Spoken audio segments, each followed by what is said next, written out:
What up, y'all? It's Joe Budden, here to talk about Prize Picks. Prize Picks is the best place to win real money while watching football. You can get up to 100 times your money. Prize Picks will give you $50 instantly when you play your first $5 lineup. You don't even need to win to receive the $50 bonus. It's guaranteed. Just download the Prize Picks app and use code SPOTIFY. That's code SPOTIFY on Prize Picks to get $50 instantly when you play a $5 lineup. Prize Picks. Run your game. Must be present in certain states. Visit prizepicks.com for restrictions and details. Hola a todos y bienvenidos a un nuevo episodio del podcast de Hannah Fernández, A Guide to Live Well, una guía práctica para vivir bien en la que encontrarás charlas con los mayores expertos en salud y bienestar físico, mental y emocional. Una semana más quiero dar las gracias a la tienda online de productos saludables a granel Coro por apostar por mi proyecto con una colaboración de 3 meses como mecenas de este podcast. Esta semana quiero descubriros las propuestas de Coro para almuerzos y cenas. Además de las opciones para desayuno, los frutos secos y la fruta desecada, en Coro tenéis un montón de opciones para vuestras comidas. ¿Qué te parecen unos fusilli de garbanzos con salsa pesto y tofu con olivas? ¿O una crema de calabaza con hamburguesas veganas de alcachofa? ¿O cualquiera de sus cremas para untar? Berenjena, tomate y albahaca, mango y curry.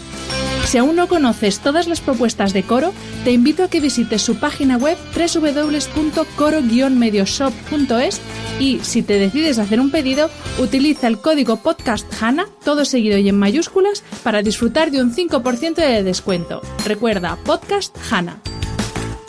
Es un placer trabajar con una marca como Coro que confía en mí, que respeta mi manera de trabajar y que además comparte los valores que sustentan este proyecto: honestidad, transparencia y rigor.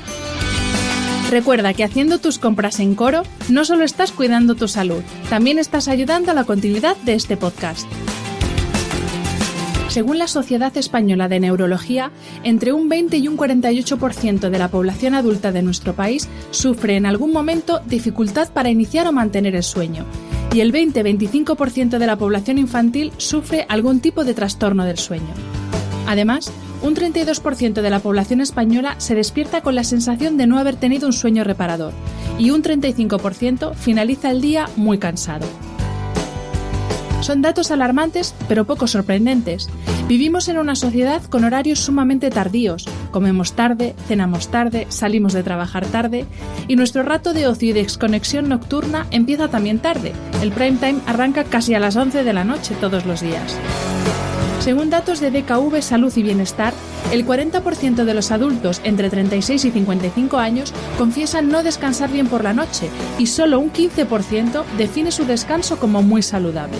Y según estudios de la aseguradora, las mujeres duermen incluso peor que los hombres.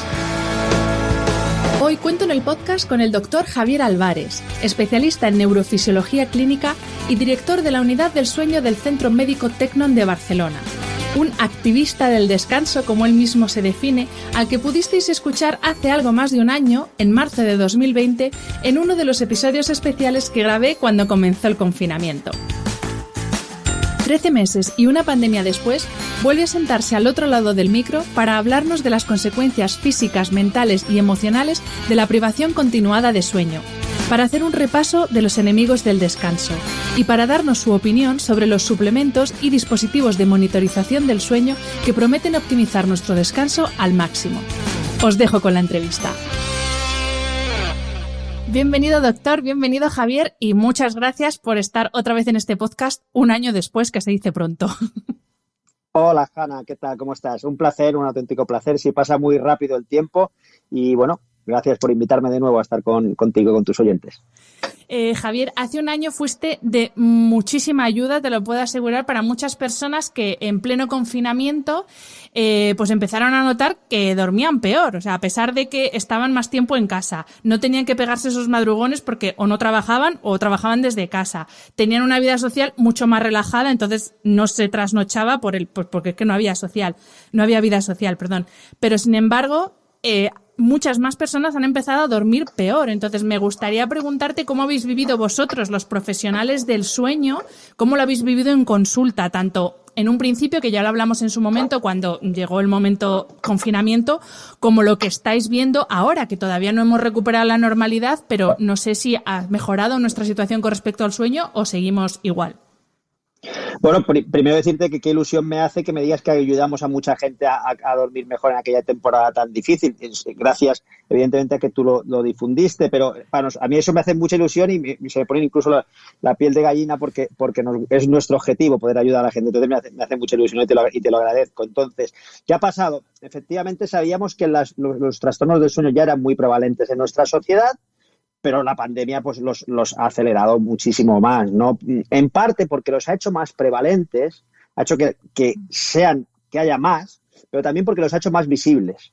Muchas veces, es mi impresión, muchas personas ya dormían mal o regular o tenían problemas de insomnio y a lo mejor no consultaban con nadie, no sabían dónde ir, no sabían que había centros especializados en medicina del sueño y, sin embargo, pues ahora al hablarse más del sueño y haber más gente que duerme mal, pues se han visto más identificados, ya han buscado ayuda o han levantado la mano y han dicho yo aquí también estoy, o han venido a preguntarles también, porque son muchas las pues, compañías o encuestas que se están haciendo preguntando a la gente cómo está durmiendo, y antes no se hacían tanto. Entonces, claro, cuando no sé lo que busco, no sé lo que encuentro, pero cuando me pongo a buscar cosas, pues evidentemente es más fácil que encuentre, ¿no? Yo creo que eso tiene una parte, ¿no? Evidentemente no lo es todo, porque sin duda la situación de pandemia, que ya estamos pues 14, 15 meses con esta historia tan tremenda, que nos ha generado ansiedad, angustia, alteraciones del estado de ánimo, lo que estamos hablando ahora del agotamiento pandémico,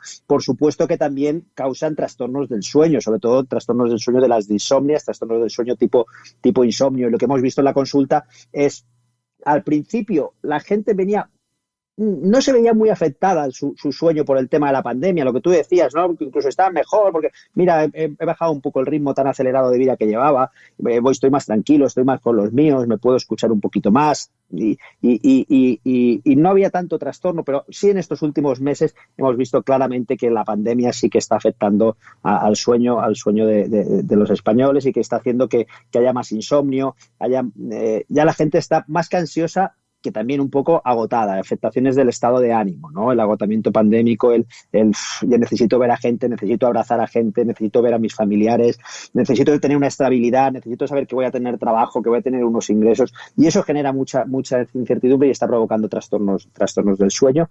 Y bueno, es un aprendizaje para nosotros y para los pacientes, porque evidentemente tenemos que, siempre sabes que lo comentamos, en un trastorno de insomnio tenemos que buscar la causa. Y la pandemia puede haber sido el desencadenante, pero no veníamos de una buena base, sin duda. Es que es lo que te iba a decir. Yo sí de algo me he dado cuenta es de que igual de determinantes son los hábitos, por así decir, de higiene de sueño, hábitos físicos, pues eso, la tecnología, el que comes, que bebes, actividad física, exposición a la luz, pero si de algo me he dado cuenta durante la pandemia, durante estos meses, es lo determinante que es el equilibrio mental, o sea, cómo gestionamos ese estrés, esa incertidumbre y cómo nos afecta eso a la hora de dormir y de tener un sueño de calidad, que yo pensaba que yo, pues eso, dormía como un lirón, yo no tenía ningún problema, pero claro, el hecho de no saber cuándo voy a poder volver a viajar, por ejemplo, que puede parecer una chorrada, pero yo que viajaba prácticamente todos los meses, para mí está siendo... No te puedes imaginar lo que me está estresando el hecho de no poderme mover. Y yo creo que si de algo nos hemos dado más cuenta es de la importancia que tiene el gestionar bien esto de aquí, el coco, para dormir bien. Fundamental. Claro, cuando nos limitan a cosas que nos gustan hacer, nos ponemos nerviosos y entonces dormimos peor. Pero es que diría que somos una sociedad con muy poca flexibilidad de adaptación. Somos muy señoritos, o sea, yo me gusta viajar y tengo que viajar una vez al mes, y no lo digo por ti. No, pero totalmente cierto. Mejor que nos pongamos nosotros como ejemplo, sí, que de repente nos quitan ese viaje al mes y nos genera un estado de ansiedad, y a mí exactamente igual. A mí si me dices, mira, no puedes salir a la calle y no puedes hacer deporte, pues yo me subo por las paredes, ¿no? Decir, actividad física. Escuchamos muy poco a nuestra mente, nos escuchamos muy poco nuestras emociones, escuchamos muy poco nuestros pensamientos, conectamos, no sabemos estar sin hacer. Mira, me leí hace poquito un libro muy, muy interesante que se llama Los beneficios de la meditación, que es de Daniel Goleman y Richard Davidson, que son, Goleman es aquel psicólogo que escribió Inteligencia Emocional hace tantos años, sí. Y son dos catedráticos de Harvard, otro está en Wisconsin, son maravillosos, es un libro que recomiendo a todo el mundo. Es bastante científico, que no le interese mucho el tema, quizá pueda resultar un poco pesado, pero es apasionante, porque ellos se han dedicado a explicar cómo escuchar. Ellos desde los años 70 llevan observando en ellos mismos cómo los beneficios de la meditación o distintos tipos, podemos hablar del mindfulness también, cómo el hecho de escuchar a nuestra conciencia, de parar y poner atención a nuestros pensamientos sin juicio, de atención o algo tan sencillo como la meditación vipassana, de poner atención a nuestra respiración y nada más, ¿qué beneficios nos aporta a nivel neurológico, a nivel de salud? Y es increíble la cantidad de estudios que tienen detrás, ¿no? Han visto que hay una parte del cerebro, que es la que llaman el cerebro por defecto, la mente por defecto, que es cuando no hago nada, supuestamente estoy descansando, pero no es verdad. Cuando no hago nada, lo que estoy haciendo es activando esa parte del cerebro, que es la mente por defecto, que es la mente que se dedica a pensar en el yo y en el tengo que hacer esto y debería y por qué no tengo este viaje y por qué no sé cuántos y por qué no sé qué y la relación con aquel y la relación, el yo como centro, el egocentrismo tremendo que lo único que genera es ansiedad. Y entonces, evidentemente, cuando lo que hacemos es trabajar sobre nuestra atención y potenciar nuestra atención, aunque sea atención a la respiración, algo tan sencillo como eso, se desactiva esa zona por defecto del cerebro y activamos otras que sí que nos permiten estar mucho más tranquilos, mucho más relajados. Yo os cuento toda esta historieta, porque al final para dormir lo que necesitamos es tener unas partes del cerebro activas que nos ayudan a dormir y las que no nos ayudan a dormir intentar tenerlas desactivadas, como por ejemplo es la amígdala cerebral que nos provoca pues muchas emociones, ¿no? Y eso es algo que nosotros como sociedad no estamos haciendo, ya no solo por la pandemia, es que nuestra sociedad va en la dirección totalmente opuesta. La atención a algo es todo lo contrario a la multitarea la que hacemos, el multitasking. Tenemos información a la vez de la televisión, del aparato, del móvil, de la pareja que nos está hablando, hacemos 3 cosas a la vez y estamos pensando en la siguiente, y eso es una forma de vida que nos lleva inevitablemente a la enfermedad y a los trastornos del sueño y a los trastornos del estado de ánimo. Absolutamente, absolutamente. Fíjate, hay una frase que te he escuchado y no sé si te he escuchado o te he leído, pero sé que es tuya, que es que la calidad de nuestras noches depende de la calidad de nuestros días. Y a propósito de esto que nos estás comentando, de centrar la atención, de huir de la multitarea, ¿cómo tiene que ser nuestro día para no llegar, pues eso, llegar a la cama, como digo yo, derrapando, que hay veces que llegas que casi que te vas a saltar al otro lado de la velocidad a la que llega uno a acostarse? Y claro, llegando en ese estado es muy difícil dormirse. Es que claro, hay gente que dice, yo es que me meto en la cama y no me duermo, estoy así con los ojos como un búho. Claro, si es que si llegas a 200 por hora es complicado. Entonces, ¿cómo tiene que ser nuestro día? No te digo ya las 2 horas antes de acostarnos, sino cómo tiene que ser un día para que lleguemos a la noche y eso, y no lleguemos derrapando.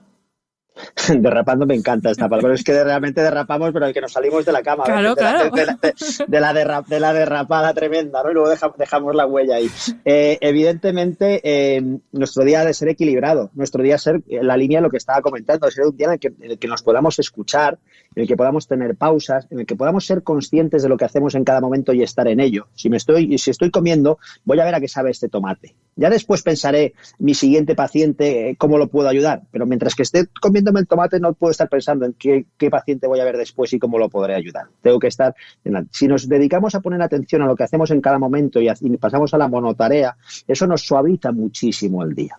Si hay momentos de parar durante el día, de no hacer, que muchos de la gente dirá, es que yo no hacer, pero ¿qué dice este hombre? Yo no sé no hacer.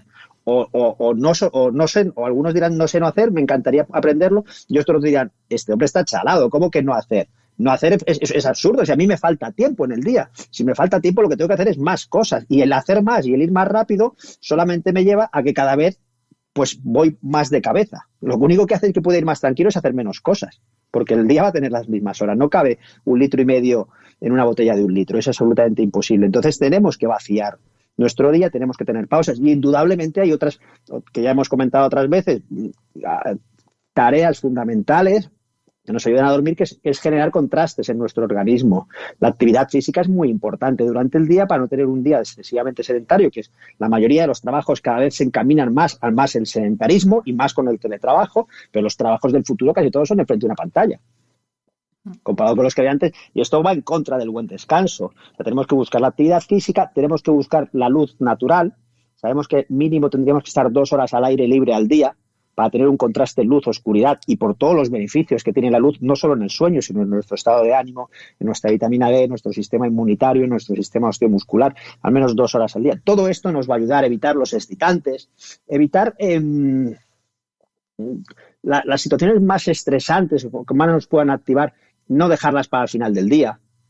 Y sobre todo, ya las últimas horas del día, preparar el camino del sueño. Hay que tener en cuenta que el sueño es como una pastilla de jabón entre nuestras manos y que cuanto más lo queramos controlar y apretar, más se nos va a escapar. Y lo que tenemos que hacer es tratarlo con suavidad, acariciarlo. Y esas caricias han de venir las horas previas al sueño.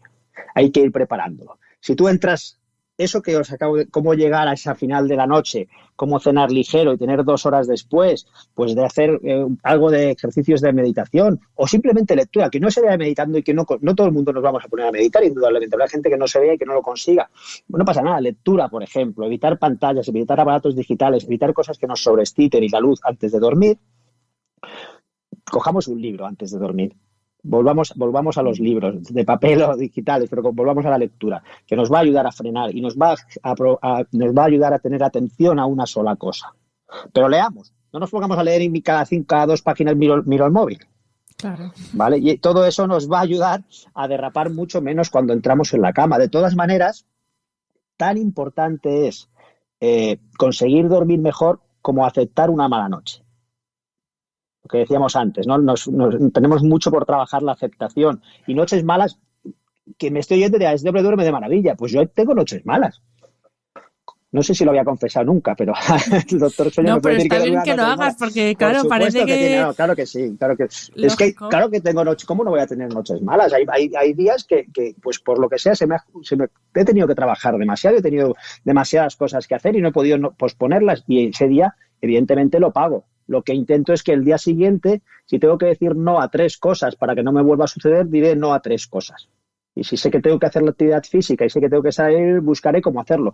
Habrá días que lo pueda conseguir y otros no. Pero yo intento priorizar mi salud como un pilar básico de mi vida, porque me gusta el día estar creativo, estar alegre, estar con energía, estar empático, tener que de mi esencia salga la bondad y las ganas de ayudar a la gente, porque eso me enriquece más que ninguna otra cosa en mi trabajo, en mi familia o en mis amigos, y no estar irritable y estar cabreado y estar pitando a todo el que pasa por al lado o enfadado, porque a mí no me gusta vivir así. Pero para eso necesito dormir. Yo, si una noche duermo mal, no soy esa persona que os estoy diciendo, soy el otro enfadado, más irritable. Justamente me acabas de contestar a mi siguiente pregunta, porque lo siguiente que te iba a preguntar es ¿cómo se levanta uno cuando ha descansado bien? Porque antes de empezar a grabar, que luego retomaremos el tema, hemos estado hablando de lo importante que es escucharse y las percepciones y las sensaciones que uno tiene para saber si duerme bien o no. Y justamente la siguiente pregunta era ¿cómo se siente uno cuando se levanta y de verdad ha dormido bien? Porque también hay muchas personas que están, imagínate, 12 horas o 10 horas cada noche en la cama, es decir, que están muchas horas en la cama, pero luego se levantan que se encuentran fatal y ya han normalizado el sentirse, pues eso, más irritable, más cansado, el necesitar 3 cafés todas las mañanas para poder empezar a rodar. Entonces, ¿cómo se siente uno de verdad cuando de verdad duerme bien? Hombre, uno cuando duerme bien, si no tiene un trastorno del estado de ánimo, se siente con ganas de vivir. Se siente con energía, se siente con la mente despejada, se siente que rinde y que está alegre y feliz y con ganas de hacer cosas.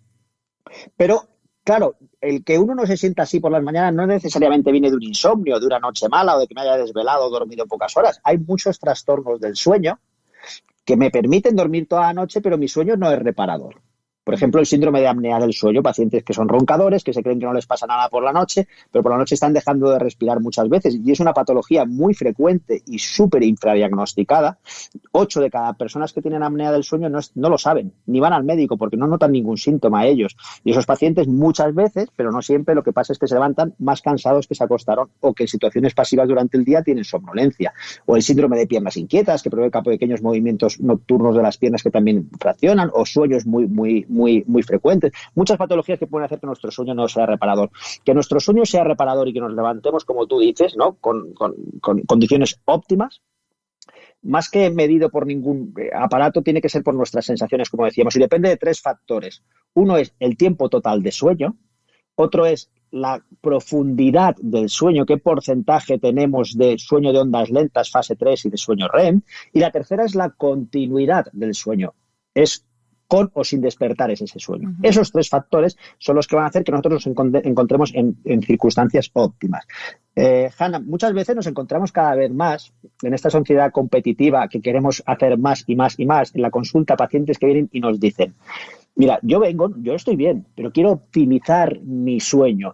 Pero optimizar mi sueño no es vamos a hacer un chequeo, como queremos hacer un chequeo médico cardíaco de a ver si tengo algo y lo trato para evitar que me produzca una patología, que eso me parecería fantástico hacerlo. Sino, vengo a ver si durmiendo 6 horas puedo estar igual que cuando dormía 8. Pues no, a fecha de hoy, en el 2021, eso no se puede hacer. Y lo que yo aconsejo a estos pacientes es: ojo, desde mi punto de vista estás enfocando el problema desde la óptica totalmente diferente. No es que tengo que dormir menos para estar mejor, sino voy a ver cómo puedo organizar diferente mi día para que mi sueño sea mejor y sea el que necesito. ¿Cómo puedo hacer para, en vez de respirar 14 veces por minuto, respirar 10 y estar igual de bien? Oiga, pues mira, todavía no se ha inventado esto. Por el momento no es posible. Exacto. Ojalá no fuese. Sí que se está trabajando en conseguir desarrollar más sueño de ondas lentas, más fase 3, que es el sueño que más nos sirve para limpiar nuestro cerebro, toxinas y demás, y a través de sonido y eso todo, pues llegarán cosas interesantes. Pero eso, que la ciencia aporte temas interesantes para poder profundizar en nuestro descanso y dormir más profundamente, y que cada vez tengamos técnicas diagnósticas que nos permitan detectar antes las patologías del sueño, no nos ha de llevar al error de querer hacer más, porque si no es una pescadilla que se muerde la cola y evidentemente Homo sapiens, como dice Harari, está condenado a la autodestrucción y así vamos. Desde luego, le pasa también un poco como con la nutrición, por ejemplo, que con esa obsesión de optimizar lo que comemos para absorber todos los nutrientes, pues ya hay personas que se van al extremo de que prácticamente solo comen productos artificiales en lugar de tomar alimentos. Y es como, empieza por el principio, empieza comiendo lo que hay que comer y alimentos, y luego ya optimizarás cuando eso no sea suficiente. Pero a veces empezamos un poco la casa por el tejado. Quitémonos, porque también, y yo creo que influye una parte muy importante, y es que la competitividad, ¿no? El querer siempre ser los mejores, y la autoexigencia y el querer el más. Querer ser máquinas, ¿no? Porque lo de optimizar al final es lo que se hace con una máquina. Pero es que las máquinas, o sea, la inteligencia artificial, claro que nos está sustituyendo y nos va a sustituir en muchísimas cosas. Por supuesto que nos va a sustituir, y ahora es la primera vez en el hecho de la humanidad que la inteligencia, ya no somos los más listos. Ya hay unas máquinas que son más listas que nosotros y que con algoritmos funcionan más listos. Pero lo que no tienen esas máquinas es conciencia. Y nosotros sí que la tenemos, y lo que tenemos que, y hablo tanto de esto porque esto es fundamental para dormir bien, y lo que tenemos que, ojalá y se desarrolle tanto la inteligencia artificial y la tecnología como la atención y el cuidado a la conciencia humana, porque eso hará que podamos invertir bien estos avances. Si no, pues estamos condenados a ser esclavos de esa inteligencia artificial y de esas máquinas, o de los aparatos, de los sensores que nos miden nuestros ritmos, por ejemplo, ¿no? Luego hablamos de los dispositivos. Antes te quería preguntar por un tema muy concreto, o uno de los sistemas que más se ven afectados cuando tenemos una mejor o peor calidad de nuestro sueño, que es el sistema inmunológico. Durante todos estos meses de la pandemia se ha hablado mucho de factores de riesgo a la hora de contraer una infección, pues como por el caso concreto de este coronavirus, el tema de afecciones respiratorias, el tema de la obesidad era un factor de riesgo, pero lo que mucha gente no acaba de procesar o no acaba de entender es que el sueño es uno de los grandes aliados de nuestro sistema inmunológico y que lo mismo si estás encadenando una gripe tras otra, un catarro tras otro, lo mismo tienes un problema con tu sistema inmunológico porque no estás descansando bien. Entonces me gustaría que nos explicaras la relación que hay entre el descanso y tener unas defensas como Dios manda para hacer frente a virus y todo lo que venga. Pues a todo lo que nos echen. Pues evidentemente es fundamental el sueño para las cosas que sirve, fundamental es para recargar, restaurar, reparar. Y esas son las funciones que tiene el sistema inmunitario. Es decir, nuestro sistema inmunitario se fortalece mientras dormimos y si no dormimos correctamente no lo hace y por lo tanto tenemos un sistema inmunitario, unas defensas más bajas y somos muchísimo más propensos a cualquier tipo de ataque, o sea, a caer o a estar más débiles ante cualquier tipo de ataque de tipo vírico o tipo climatológico o tipo de lo que sea, ¿no? Hay muchos experimentos y muchos estudios hechos y, por ejemplo, en el rinovirus, por hablar de un virus sencillito en la época que estamos de los virus sencillito, el resfriado común, si dormimos 6 horas, sabemos que tenemos 4 veces más de probabilidades de coger un rinovirus que las personas que duermen 8 horas. 4 veces más por 2 horas de diferencia. Pero también sabemos incluso que una sola mala noche ya provoca alteraciones en nuestro sistema inmunitario y provoca mutaciones y provoca oxidaciones en nuestro organismo por una mala noche. Ojo, esto lo quiere decir a todo el mundo. Ojo, una mala noche ya me tengo que empezar a agobiar y a focalizar que si he dormido una noche mal y me va a pasar que tendré Alzheimer. No, vamos con calma, porque el preocuparnos por el sueño no nos va a solucionar el problema. Lo que tenemos que hacer es ocuparnos. Pero para ocuparnos del sueño tenemos que muchas veces que cambiar nuestro estilo de vida. No nos va a caer un buen sueño del cielo. Y indudablemente dormir bien es la mejor de nuestras defensas, sin ningún tipo de duda. Dormir bien, como decíamos antes, Hanna, dormir en cantidad, dormir en profundidad y dormir en continuidad. Y para eso tenemos que tener un buen ambiente del sueño, dedicarle un tiempo a preparar el sueño. Para dormir bien hay que llegar descansado al momento del sueño. Eso siempre lo cuenta Isaac Palomares, nuestro psicólogo con el que tengo el placer de trabajar. Ha estado también en este podcast y también le tengo pendiente de hacer otro con él. Qué maravilla trabajar con él y poder oírlo, ¿verdad? Entonces, pues a dormir hay que llegar en condiciones ya descansadas. No podemos llegar derrapando, como decíamos antes. Y para eso, pues hay que trabajar. Y todo eso tiene premio. Todo este cuidado al sueño y a nuestra salud tiene premio no es que vayamos a vivir más años, que también, pero bueno, luego tampoco es que el apego por la vida eterna que tenemos, bueno, viviremos lo que tengamos que vivir, pero estaremos más presentes en nuestro día a día después de un buen día y bien dormido que no. Y después ya veremos, evidentemente minimizamos el riesgo de muchísimas patologías durmiendo bien, pero pues, indudablemente lo que nos hace es vivir más plenamente. Otro de los temas por los que te quería preguntar, Javier, porque he estado leyendo bastante últimamente, es la relación que hay entre un mal sueño y la depresión. Y cada vez hay más estudios en los que personas que padecen una depresión tienen como denominador común el que tiene una mala calidad de sueño. Lo que pasa es que no sé si es antes el huevo o la gallina. Si uno deriva del otro, se retroalimenta o... Puede ser las dos cosas, Hanna.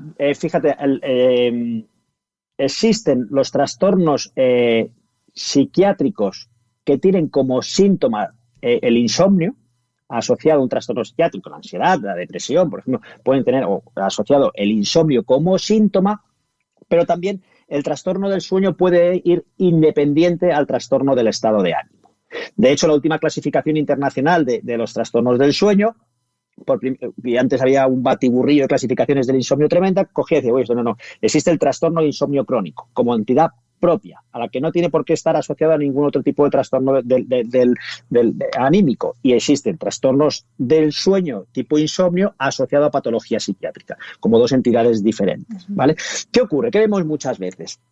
Pues muchas veces lo que vemos es personas que vienen a la consulta quejándose de que no tienen dificultades para coger el sueño, que concilian bien el sueño, que se duermen con facilidad cuando se ponen, que duermen 3, 4, 5 horas, pero se despiertan temprano y les cuesta muchísimo volver a dormirse o no se vuelven a dormir, es decir, el despertar precoz. El despertar precoz es un síntoma que muchas veces es la antesala a una depresión. Uh-huh. Muchas veces estos pacientes anímicamente se encuentran bien, pero si esto continúa, pueden acabar desarrollando una depresión, incluso antes de que ellos noten una afectación del estado de ánimo. Y esto sucede porque hay una relación con un neurotransmisor que es la serotonina. La serotonina es el neurotransmisor básico para nuestro estado de ánimo, o uno de ellos, pero también es importante para el sueño. Cuando los niveles están muy bajos, estamos deprimidos. Cuando están un poquito bajos, estamos en una leve, lo que hablaríamos de distimia. Y cuando están muy poquitos bajos, lo primero que suele aparecer es despertar precoz, incluso antes de que el paciente se encuentre afectado anímicamente. Entonces, es muy interesante cuando alguien empieza a tener este tipo de insomnio, de me despierto demasiado pronto y tal, que piense un poco cómo están anímicamente. A lo mejor se encuentran bien, pero llevan una temporada de mucho estrés, de mucho agotamiento, han pasado por situaciones difíciles últimamente, o simplemente están gastando más, y no hablo económicamente, sino energéticamente, de lo que están aportando, están consumiéndose, su energía se está desgastando, y eso puede llevar a un despertar precoz. Y aquí, cuando sucede esto, pues está muy bien analizar bien, está bien también pasar a escalas del estado de ánimo, no vaya a ser que realmente estemos ante un trastorno de depresión, y con lo cual tendríamos que tratarlo como tal y derivar, en nuestro caso, derivar a un especialista en psiquiatría para que lo trate adecuadamente, pero a veces sí que son estas alteraciones del estado leves, que entonces sí que se empiezan a retroalimentar con un mal descanso. Si me empiezo a dormir pocas horas y encima ya tengo la serotonina baja y al día siguiente lo tengo que vivir con muchas más limitaciones, pues también voy a dormir peor, voy a encontrar peor anímicamente y se genera un círculo vicioso. Es decir, al final hay que individualizar mucho cada paciente, pero sí que, diciéndolo así, generalmente el despertar precoz puede ser un signo de alarma de, ojo, miremos cómo está ese estado de ánimo. Uh-huh. Hasta ahora hemos hablado de factores, por así decir, internos, pero quería preguntarte por un factor externo que 2 veces al año ocupa los titulares de los telediarios, que nos altera los biorritmos bastante más de lo que pensamos, que es el famoso cambio de hora, que yo, sinceramente, a todos los expertos en sueño que les escucho hablar, ahora quiero conocer tu opinión, dicen que no tiene ningún sentido que sigamos cambiando la hora y, por ejemplo, este cambio que hemos hecho hace unas semanas es bastante nefasto porque va un poco contra natura, ¿no? Con respecto a lo que deberíamos hacer, que es estar más tiempo expuestos a la luz natural y que por la noche, cuanto antes sea, o sea, que la noche coincida con nuestras horas de sueño, por así decir. Entonces, quiero conocer tu opinión y, sobre todo, cómo nos afecta realmente este cambio de hora. Es curioso cómo los medios de comunicación recurren repetidamente a según qué temas cuando se acerca, y claro, hace tantos años que nos dedicamos a esto que ya sabemos cuando se está acercando el cambio, que te empiezan a contactar unos y otros, y nosotros siempre decimos lo mismo. Muy bien que habléis del tema, pero luego que no se os olvide el sueño el resto del año, porque hay muchas más cosas importantes a hablar del sueño que el cambio de hora, pero ya aprovechemos este tirón para por lo menos que sigamos estando ahí visibles y que se sigan acordando del sueño, aunque sea por esto.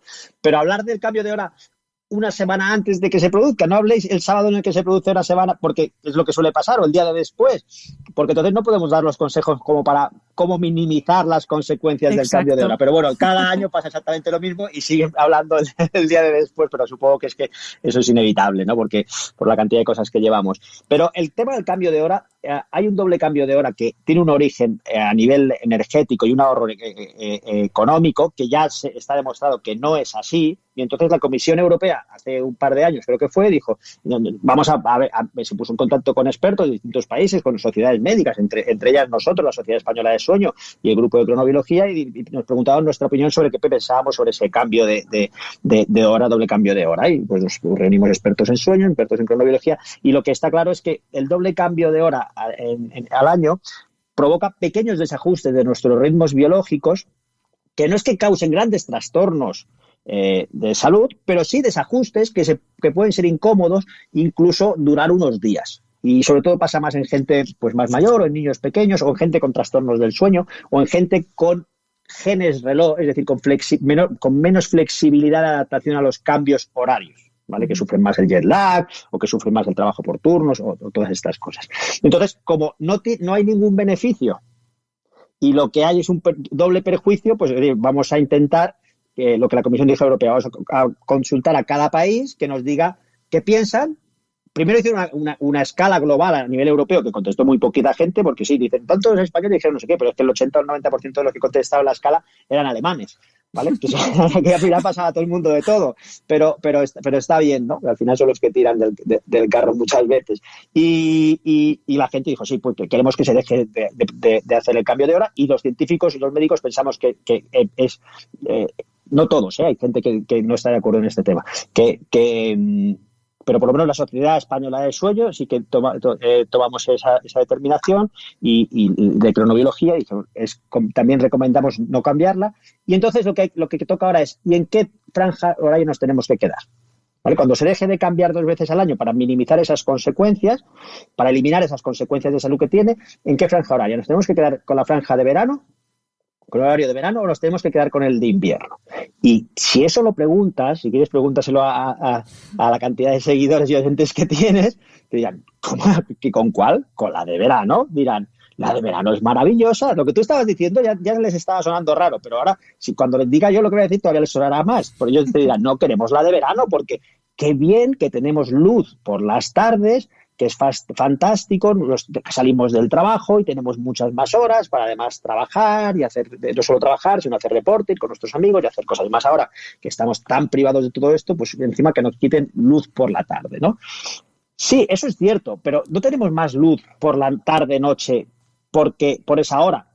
Tenemos 1 hora más, pero tantas de diferencia como el invierno tenemos, sobre todo porque en primavera-verano los días son mucho más largos, hay muchas más horas de luz, y en invierno hay muchas menos horas de luz. Y entonces al final lo que tenemos que ver es esas horas de luz de todo el año, de los 12 meses, cómo se adaptan mejor a las necesidades sociolaborales de toda la península ibérica, de todos los españoles. ¿Y cómo se adapta mejor? No solo hay que mirar que nos guste mucho la luz por la tarde y que en verano se haga en Galicia de noche a las 10:30, sino que si nos quedásemos con el horario de verano, en las Baleares, en invierno, en diciembre y en enero, amanecería a las 10 de la mañana. O en Barcelona sería de noche a las 9:30, sería de día a las 9:30 de la mañana. Entonces, ¿qué ocurre con estas cosas? Pues que nos faltaría luz por la mañana, y la falta de luz por la mañana tiene unas tremendas repercusiones para nuestra salud. Los adolescentes estarían entrando al colegio a oscuras.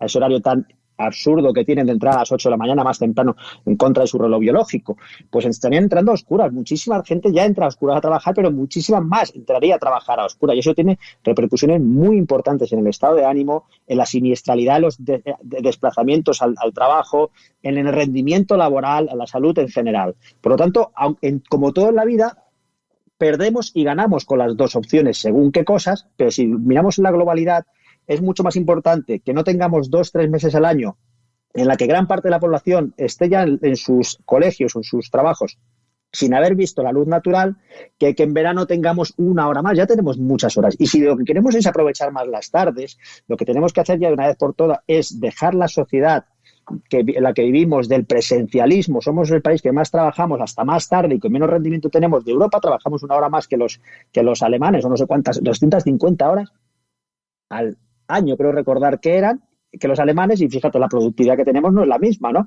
Pues entonces lo que tenemos que hacer es empezar a organizarnos mejor con estos movimientos de reforma horaria y demás, para poder compaginar mejor vida familiar, laboral y demás. Pero en cuanto a salud, con la franja horaria, sin ningún tipo de duda, el horario de invierno, aunque nos cueste verlo ahora, tendría más beneficios para nuestra salud que quedarnos con el de verano, que además, al ser hasta tan tarde de día, nos empuja el sueño a acostarnos más tarde, pero nuestros horarios de trabajo no empiezan más tarde. Claro. Y por lo tanto, ¿qué es otra de las repercusiones? Que dormimos menos horas. Pues es que es un poco esto que se ha hablado tanto ahora con motivo del coronavirus, de elegir entre salud, economía, pues es un poco la misma diatriba, si lo piensas, porque es elegir entre lo que nos beneficia a nuestra salud, que es tener cuanta más luz natural a primera hora mejor, y lo que tú decías, cuanta más luz tenemos a última hora del día, más tarde nos vamos a acostar, peor vamos a dormir y vamos a entrar en un círculo. Entonces es un poco, pues eso, no elegir tanto lo que culturalmente se lleva en España, que es los horarios tardíos, y darle una vuelta de tuerca a nuestros horarios e intentar europeizarlos lo más posible. Yo creo que esta pandemia tan desastrosa que estamos teniendo y que tan pocas cosas buenas tiene algunas como todo, pero una de ellas es que nos está haciendo ver qué otros horarios son posibles. y que otros horarios no tan tardíos, que somos el país que más horarios de los más tardíos tenemos en todo el mundo, que otros horarios de salir del trabajo, de flexibilidad en el trabajo, de las comidas y de dedicar a los nuestros son posibles, y que simplemente es una cuestión de cambiar el chip y habituarnos, y que si nos habituamos al final los podemos hacer, y que son más saludables, indudablemente. Y que son más justos. Al final son unos horarios que son más libres, más flexibles, son más justos y sobre todo para la gente más desfavorecida, porque la gente que más suele sufrir estas alteraciones del estado de salud y sociales y laborales por los horarios suelen ser más la gente más desfavorecida. Desde luego. Javier, hablando de convencionalismos y de convenciones sociales, te quería sacar a colación otro tema muy extendido que se vende como un gran aliado del sueño cuando uno pues le cuesta un poco conciliar el sueño, pero que creo que todo lo contrario, que es lo de tomarse 2 copitas de vino antes de irse a dormir para dormir relajadamente. ¿Por qué no es correcta esta afirmación? Vaya rollo de doctor nos ha traído hoy aquí. Sí, eres una guafiesta, Javier, ya lo siento.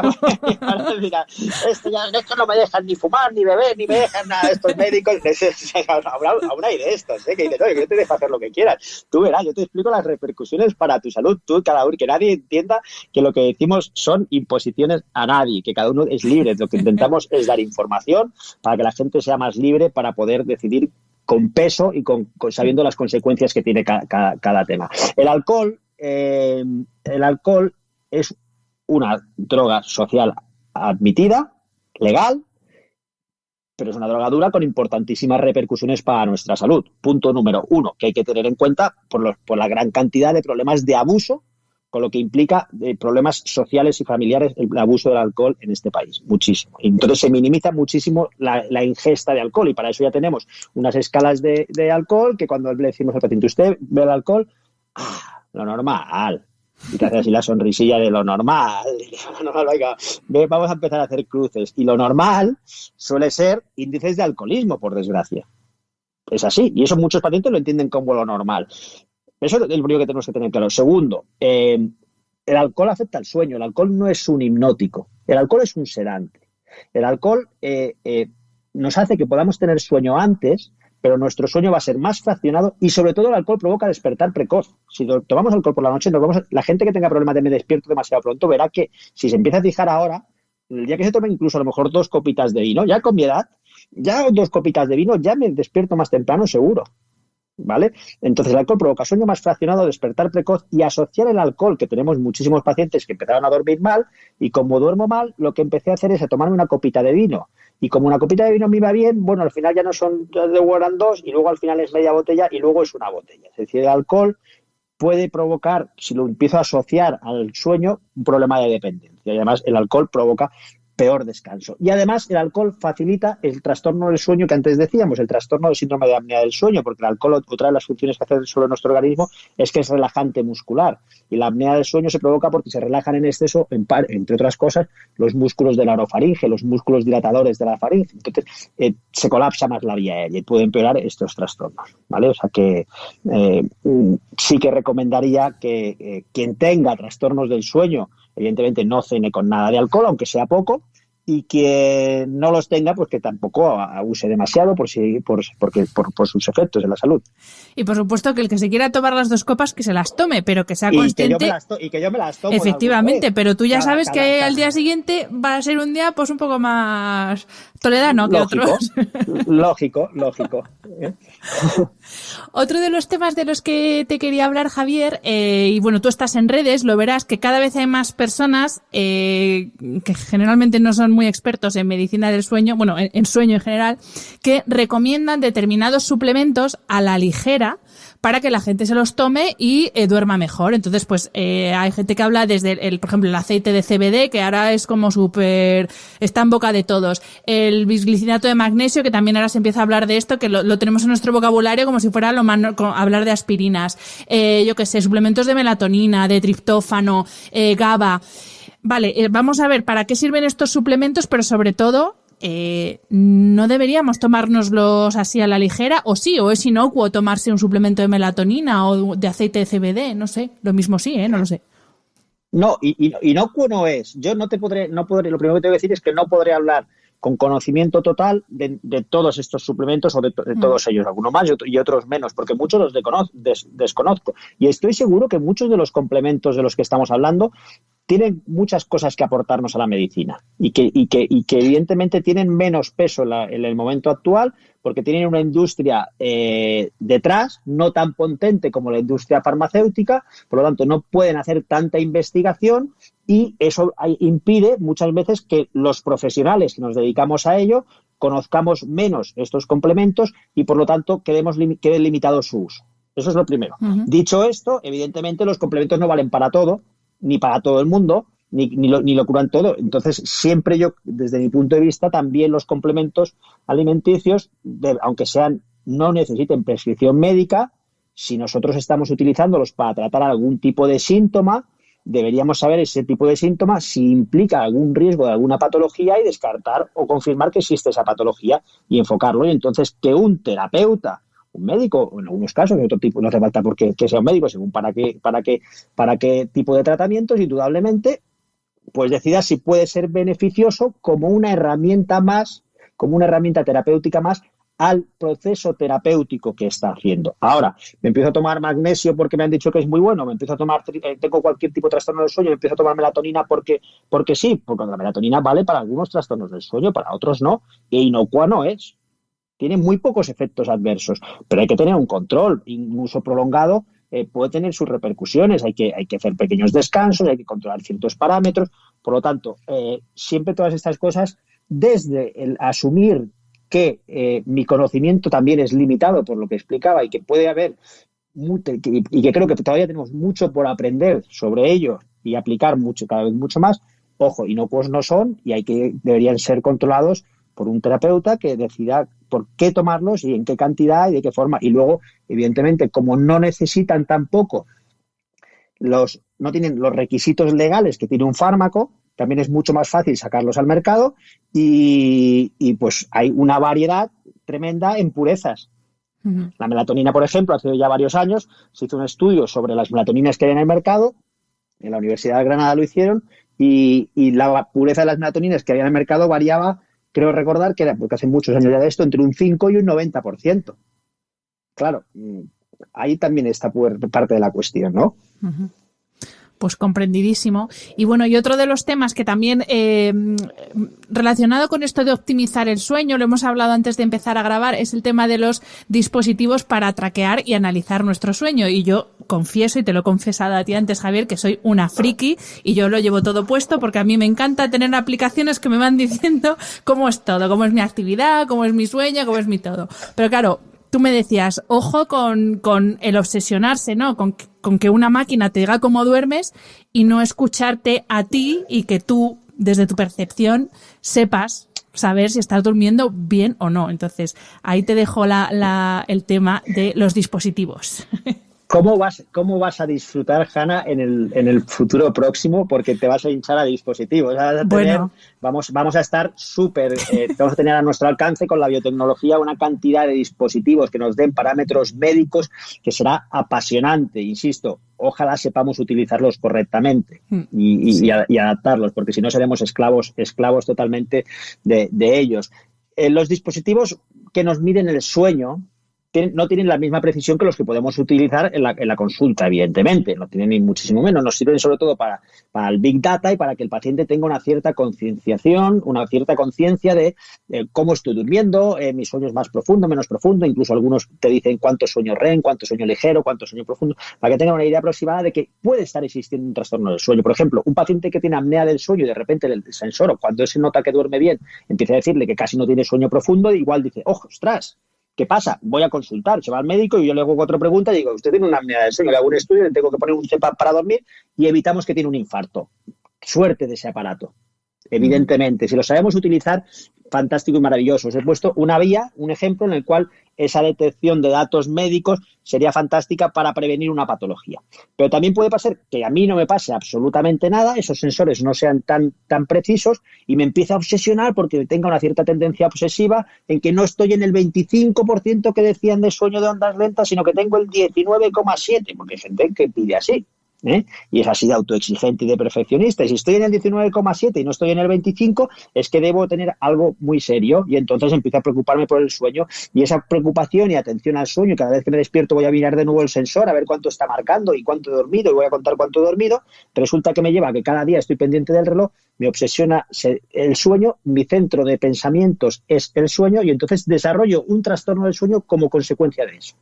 Ese sería el otro extremo. Uh-huh. Por lo tanto, como todo, hay que hacerlo pues con sensatez, sabiendo que son herramientas que tenemos que utilizar y que nos pueden ser muy útiles y que van a revolucionar el mundo de la medicina, sin ningún tipo de duda. Yo creo que en muchos campos, en la medicina del sueño, absolutamente será así, y que los sepamos utilizar es fundamental.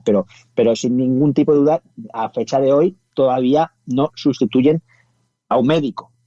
Que la inteligencia artificial acabará también sustituyendo a los médicos como con otras muchas profesiones, seguro, porque tendrá mucha más capacidad de diagnóstico. Lo que no tendrá es la capacidad humana, la capacidad de empatía, la capacidad, pero como posibilidad de fallar menos a nivel de diagnóstico, la acabará teniendo sin ningún tipo de duda. Pero ahora, de momento, vivamos ese proceso de la mano con la tecnología e intentemos sacarle el partido que nos da y no ser esclavos de ella. Y sobre todo escucharnos a nosotros mismos, que el cuerpo es más que sabio. Y a propósito de esto de escucharse a uno mismo, ya voy con la última pregunta, Javier.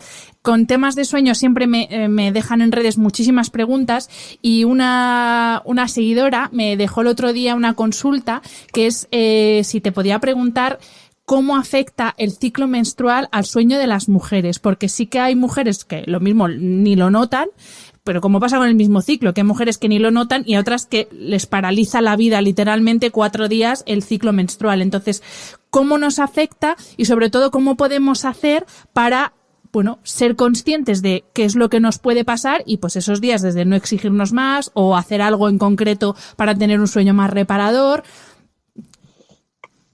A ver, no en todas las mujeres, pero sí que una parte importante, los cambios hormonales afectan al sueño, tanto cuando la mujer está en la época fértil y tiene la regla y esos cambios de premenstruales. Muchas pacientes nos cuentan que la semana previa duermen peor, y cuando se producen los cambios de la menopausia, pues hasta un 50% de las mujeres pueden tener síntomas de distinta gravedad de insomnio. Por lo tanto, son alteraciones del sueño desencadenadas por cambios hormonales. Y entonces es complejo, porque no es ya un estilo de vida, por lo tanto, es por algo interno que no es tan fácil de manejar. Aquí los ginecólogos tienen mucho que decir, porque a lo mejor esos desequilibrios hormonales sí que son estudiables y que sí que se puede aportar algo para hacer que no sean tan marcados, pero muchas veces pues el mejor tratamiento para esas mujeres que duermen 2 o 3 días al mes mal, premenstruales, es decir, ya sabes que vas a dormir peor. Si realmente es un sueño muy malo, incluso podemos utilizar algún complemento alimenticio o incluso algún hipnótico. No vamos a demonizar para nada los fármacos para el sueño. Suerte que existen hipnóticos, siempre que hay que usarlos adecuadamente. Para un insomnio agudo, que son 2 o 3 días al mes, tomarse una pastilla son 2 o 3 días, no pasa absolutamente nada, pero prescrita por un médico. ¿Vale? Entonces hay que individualizar un poquito el caso y ver el qué. Pero sobre todo también ahí, en esos casos, si al final digo, oye, mira, yo no me quiero tomar una pastilla, yo tengo 2 o 3 días regulares de sueño al mes, sé que es así, entonces lo bueno es lo que decíamos antes, en vez de resistir, aceptar y hacerte amigo, o no, al menos no enemigo de esas malas noches, y vivirlas con la mayor aceptación posible, y entender que si no puedo dormir, lo que puedo hacer es estar irritado, cabreado, controlando el reloj, pendiente a ver si me duermo o no me duermo o qué pasa, con lo cual me estreso muchísimo y no solo no duermo, sino que estoy viviendo horas de estrés. O puedo estar tranquila, puedo estar relajada, puedo aceptar que a lo mejor no puedo dormir, que es el más maravilloso de todos los descansos y el más completo, pero puedo estar, como decíamos antes, pues haciendo atención a la respiración, o simplemente técnicas de relajación, o simplemente estar tranquilo sin hacer, pero con atención en algo para que no entre el cerebro aquel demonio que decíamos, y entonces por lo menos le voy a dar a mi cuerpo pues 4 horas de sueño y 4 horas de descanso, que no es lo mismo que 4 horas de sueño y 4 horas de pelea. Hay que, según la gravedad de cada caso y según las repercusiones, pues habría que individualizarlo, pero esos podrían ser consejos. Y evidentemente esos días que sé que la causa por la que estoy durmiendo, que duermo peor, es hormonal, que no me lleve a pensar que tengo un trastorno del sueño y que el precipitante, que es la causa hormonal no me lleve a un perpetuante y que mi insomnio ya no sea solo esos días, sino que sea todo el mes, porque me he obsesionado y he entrado en bucle con el sueño. No estaría mal que en esos casos, si es repetitivo, yo les aconsejaría a estas pacientes, a estas oyentes tuyas, que probasen técnicas de mindfulness, de meditación, para estar más tranquilas en esos momentos, podría ayudarles. Y el mindfulness de meditación no es algo para estar más tranquilo, es algo para transformar, que a veces se confunde, ¿vale? Pero podría ayudarles a aceptar mejor estas malas noches. Pues aquí lo dejamos porque, bueno, esto que te he comentado era una duda concreta de una mujer, pero son varias las que me han preguntado y lo que tú has dicho, acudid a un profesional porque viva la medicina occidental y vivan los medicamentos cuando hacen falta. Entonces, si es para algo controlado y, por supuesto, siempre prescrito por un médico, pues yo os invito a que acudáis al doctor Álvarez, que a muchas os he mandado ya a la consulta, porque la verdad es que tenéis un equipo maravilloso. Siempre es un placer hablar con vosotros, Javier. Así que, pues, aquí termina la entrevista. Muchísimas gracias. Me quedo con un montón de preguntas, pero bueno, así lo dejo para una tercera. Dentro de un año volvemos a hablar. Eso te iba a decir, que como los años pasan tan rápidos y el año que viene nos habremos emocionado con temas nuevos y sabremos cosas nuevas y tendremos algo más que contar, pues esperemos estar aquí y poder seguir. Ojalá y nos digan lo mismo. El año pasado fue de mucha valía, ayudó a muchas pacientes nuestras, a muchas oyentes a dormir mejor. Y entonces se nos vuelve a poner la piel de gallina, nos volvemos a motivar y sacamos energías para seguir trabajando. Bueno, con que de este episodio nos quede claro que lo que tenemos que hacer es recurrir menos a lo de fuera y recurrir más a lo que tiene nuestro cuerpo, a la propia conciencia de nuestro cuerpo, de las herramientas que ya traemos de serie, con eso me quedo, porque la verdad es que se agradece escuchar ese tipo de mensajes por parte de los médicos, que a veces os demonizamos a vosotros y decimos, no, es que lo que quieren es enchufarnos la pastilla y que nos callemos, y no, la verdad es que se agradece este tipo de mensajes, así que muchísimas gracias, Javier. Gracias a ti, Hanna, un placer como siempre. Y a los que nos estéis escuchando, muchas gracias por estar al otro lado del micro y hasta la semana que viene.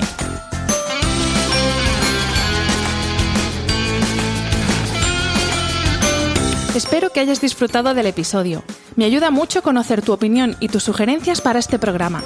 Si quieres escribirme, puedes hacerlo a través de mi página web hannafernandez.es, donde encontrarás las notas sobre cada episodio y recursos adicionales.